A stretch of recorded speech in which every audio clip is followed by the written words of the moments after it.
Marwadi go back, Rajasthani go back అంటాడు. అసలు ఈ దేశానికి సంబంధం లేని రోహింగ్యా గో బ్యాక్ అనాలి కదా, నువ్వు పాకిస్తానీ గో బ్యాక్ అనాలి కదా, బంగ్లాదేశ్ గో బ్యాక్ అనాలిగా. అది నీకు భయ్య అయ్యాడా? బొట్టు పెట్టుకునేవాడికేమో నీవు కుయ్య అయ్యావా కదా. కాబట్టి ప్రమాదం బయట ఉందా లోపల ఉందా చెప్పు. అదన్నమాట. ఆ లోపల అమ్మ దగ్గర ఉంది, నాన్న దగ్గర ఉంది. నీకు 35 ఏళ్ళు వచ్చినాయా, 40 ఏళ్ళు వచ్చినాయా? ఆల్రెడీ నిన్న సారీ చెప్పాడు. అది వాడికి ఏదో కారు తీసే దగ్గర ఒక మార్వాడి సరే వాడికి బలుపుతో ఏదో వాగాడు, కొట్టాడు. కొట్టినోడు కొట్టండి, తప్పేం లేదు. వాడు తమ్ముడు తనవాడైనా ధర్మం చెప్పమన్నారు. మార్వాడి అతను ఏదో వాగాడంట, కారు విషయంలో అతన్ని కొట్టాడంట. కొట్టినోడు కొట్టండి, పోలీస్ స్టేషన్కి వెళ్ళండి. కానీ మార్వాడీస్ అందరిని అనేస్తే ఎలాగా? మార్వాడీసు దేశ వ్యతిరేకమైన పనులు ఏం చేయలేదే. వాళ్ళ ఇళ్లలో ఆర్డిఎక్స్ లేదే. వాళ్ళ ఇళ్లలో అమ్మాయిని తీసుకెళ్లి సూట్ కేసులో మొక్కలు చేయరే. వాళ్ళ ఇళ్లలో అమ్మాయిల్ని ఫ్రిడ్జ్లో మొక్కలు చేయలేదే. ఎవరు వేరే మతస్థులని పిల్లల్ని తీసుకొచ్చి. గోవుల్ని పోషించేవాడు హిందువు, వాడు నా బంధువు, వాడు ఎవడైనా వాడికి జై. ఆవులు తినేవాడు నీకు భయ్యాలు అవుతాడు, నా కుయ్య, నీ నోట్లో ఉయ్య, నీ అయ్య అని తిట్టద్దు. అర్థమైంది కదా. కాబట్టి మార్వాడి గో బ్యాక్ అని చెప్పడానికి కారణం ఏంటంటే హిందువుల్ని విడగొట్టడానికి ఒక పార్టీ గత 150 ఏళ్ళుగా కష్టపడుతూ ఉంది. ఇటలీ బాల్ డ్యాన్స్ సంబంధించిన పార్టీ. అది ఆయనకు అర్థమైంది. దాంట్లో అర్థమైంది కదా. అదనమాట. కాబట్టి 2000 సంవత్సరాల నుంచి 2 మతాలు కష్టపడుతున్నాయి. 150 ఏళ్ళ నుంచి ఓ పార్టీ కష్టపడుతుంది ధర్మనాశనం చేయడానికి, దేశనాశనం చేయడానికి. కాబట్టి మనం ఈ దేశం బాగుండాలని కోరుకునే వాళ్ళంతా పక్క వచ్చేయాలి. వాడు హిందువైనా, ముస్లిం అయినా, క్రిస్టియన్ అయినా.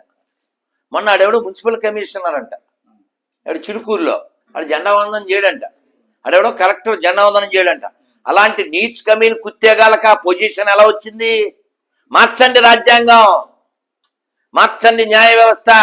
ప్రతి ఓడు వందే మాత్రం చెప్తేనే ఈ దేశంలో ఉండాలి. జనగణమన పాడితేనే ఈ దేశంలో ఉండాలి. మార్నింగ్ లేచి శాల్యూట్ చేస్తేనే ఈ దేశంలో ఉండాలి. లేదా report, no report, no support. ఆ దగ్గర కొంటా. ఇప్పుడు ఇది చిన్న పిల్లడు, వెళ్ళరారా ఈ మొక్క చెప్పి నేను వెళ్తాను, వాడు వెయిట్ చేస్తాను అంటే సిగ్గు శరం మనకు ఉండాలని రా. రైట్. నీ పేరేం పేరు?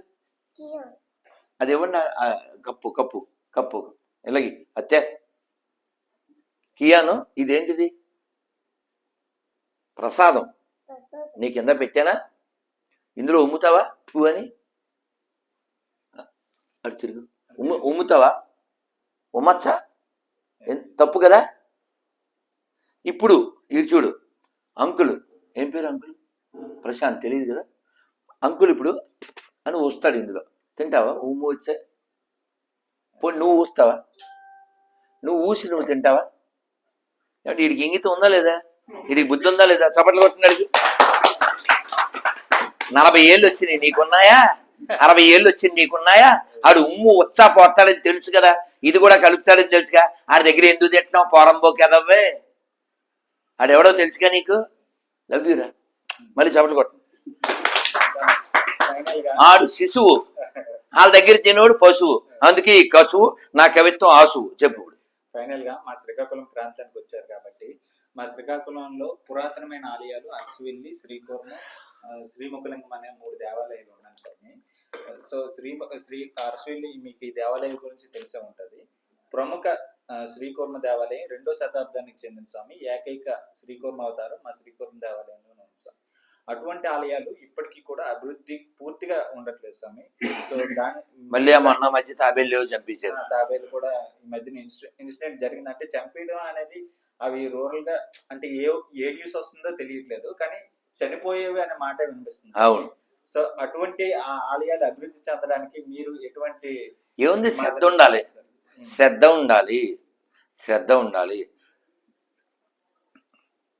వాడిని ఎవరినో అక్కడ ఒక చైర్మన్ గా పెడతారు, ఇంకెవరినో ఈవోగా పెడతారు. ఆడి పెత్తనం చేస్తున్నాడు కానీ గుడిని ఎలా బాగు చేయాలని చూడటం. కాబట్టి భక్తి ఎవరికి ఉండాలి? గవర్నమెంట్కి ఉండాలి భక్తి. ఇది నా దేశం, గవర్నమెంట్కి లాభం కేవలం హిందువుల వల్లనే, ముస్లింల వలన క్రైస్తవుల వలన గవర్నమెంట్ ఆఫ్ ఇండియాకి ఏ లాభం లేదు. ఎందుకు లేదు అంటే ఇక్కడికి దేవాలయాల నుంచి మాత్రమే డబ్బులు వస్తాయి, మసీద్ నుంచి చర్చి నుంచి డబ్బులు రావు. కాబట్టి సెక్యులర్ అంటే చెప్పు తెగుద్ది, నిరూపిస్తే 10 లక్షలు. ఓకే, కాబట్టి దేవాలయాల్లో హిందువులే ఉండాలి, వాడు భక్తులై ఉండాలి, ఆడికి ఎంట్రన్స్ పరీక్ష పెట్టాలి, ఆడు సంతకం పెట్టాలి, రోజు బొట్టు పెట్టుకునే గుళ్ళోకి వస్తాను. ఉదాహరణకి వాడు తిరుమల తిరుపతి దేవస్థానంలో పనిచేస్తున్నాడు అనుకోండి, వాడు లోపలికి రావాలి ఆఫీసులోకి. ఎలా రావాలి?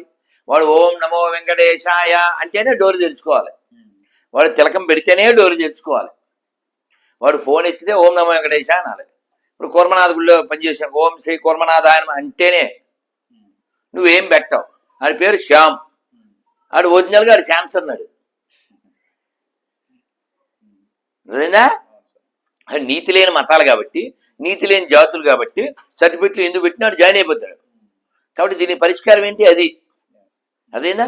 ఈ మధ్య ఫారిన్లో యూరోప్లో అక్కడ పంది పిల్లల్ని వేసుకుని ఈ మెట్రో రైల్లో అక్కడ తిరుగుతున్నారు. ఎందుకని? ఆ పందుల జాతి నుంచి రక్షించుకోవడానికి. అదేందా? కాబట్టి మన ధర్మాన్ని రక్షించుకోవాలంటే ఇది నా ధర్మం అనే ఫీల్ అయ్యేవాడు ఈవోలా ఉండాలి. ఇది నా దైవం, ఇది నా దేశం, ఇది నా దేవాలయం, ఇది నా సంస్కృతి అనేవాడే అక్కడ